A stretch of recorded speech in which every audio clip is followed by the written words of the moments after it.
બોર્ડના વિદ્યાર્થીઓના માર્ગદર્શન માટે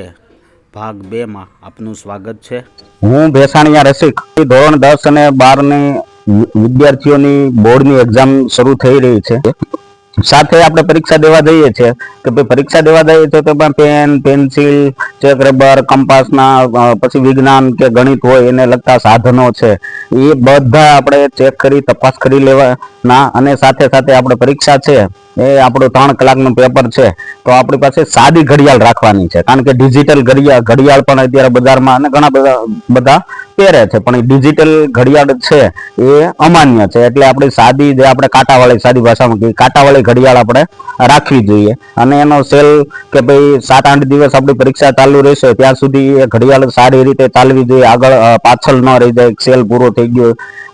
આવી ઘડિયાળ છે ચેકઅપ કરીને આપણે ઘડિયાળ આપણી સાથે રાખવી, ઘડિયાળ ન ભૂલાઈ જાય એ પણ ખાસ ધ્યાન રાખવાનું છે। અને પરીક્ષા દરમિયાન આપણે દેવા જઈ રહ્યા છીએ તો પરીક્ષા દરમિયાન વિદ્યાર્થીએ છે જો ગરમી હવે થવાની છે, ગરમીની શરૂઆત થઈ ગઈ છે, તો ગરમીની શરૂઆત થઈ ગઈ હોવાથી આપણે શર્ટ છે આખી બાહીનો પહેરવો કે ભાઈ આપણો હાથ છે કાંડા સુધી ઢકાઈ જાય। હવે આખી બાહીનો પહેરવાનું કારણ એ છે કારણ કે આપણે પેપર લખતા એટલે એક હાથ છે એ આપણું પેપર ઉપર હોય છે અને બીજો હાથ આપણે પેને લખતા હોય છે। જો આપણો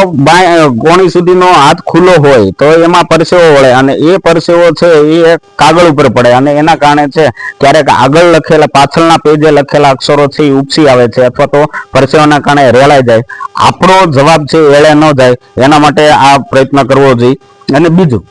હવે આપણે પેનો આપણે વર્ષ દરમિયાન આપણે અત્યાર સુધી 10 સુધી ભણ્યા થી 12 સુધી ભણ્યા તમને ખબર હોય કે ભાઈ આવી પેન આપને ફાવે છે, પણ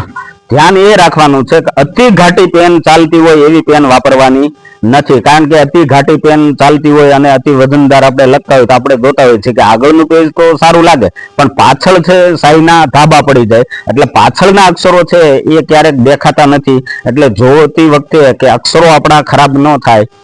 એ ખાસ ધ્યાન રાખવાનું છે। એટલે અતિ ઘાટી પેન ન ચાલે, અતિ ઘાટી ચાલતી હોય એવો પેનનો બને ત્યાં સુધી ઓછો ઉપયોગ કરવાનો છે। અને પેપર લખતી વખતે ઉપરની વિગત છે આપણે તમારા શિક્ષકોએ સમજાવ્યું છે, ઉપરની વિગત છે કાળજીપૂર્વક આપણો જ સીટ નંબર આપણું જે સ્ટીકર ચોંટાડવામાં આવે છે આપણા સીટ નંબરનું છે એ ખાસ કાળજી લઈ લેવાની કે ભાઈ આગળ પાછળના વિદ્યાર્થીનું નથી આવી ગયું ને સ્ટીકર એ જોઈ લેવાનું છે। બીજું ચાલુ પેપર દરમિયાન બ્લુ પેનનો જ ઉપયોગ કરવાનો છે, બ્લુ પેન સિવાય બીજો ઉપયોગ ન કરવો, સારા અક્ષર થાય એવું ધ્યાન રાખવાનું છે। અને આપણે બરોબર જે એનો હાસ્યો છોડવાનો છે એ હાસ્યો પણ સારી રીતે છોડીએ અને જવાબ પૂરો થાય ત્યાં ભલે એક લીટી છોડી દઈએ, એવું સરસ મજાનો આપણો જવાબ જુદો પડે એવું સરસ મજાનું પેપર આપણે લખી જેથી કરીને આપણે સારા માર્ક્સ પ્રાપ્ત થાય। ત્રીજો ભાગ ટૂંક સમયમાં મૂકવામાં આવશે।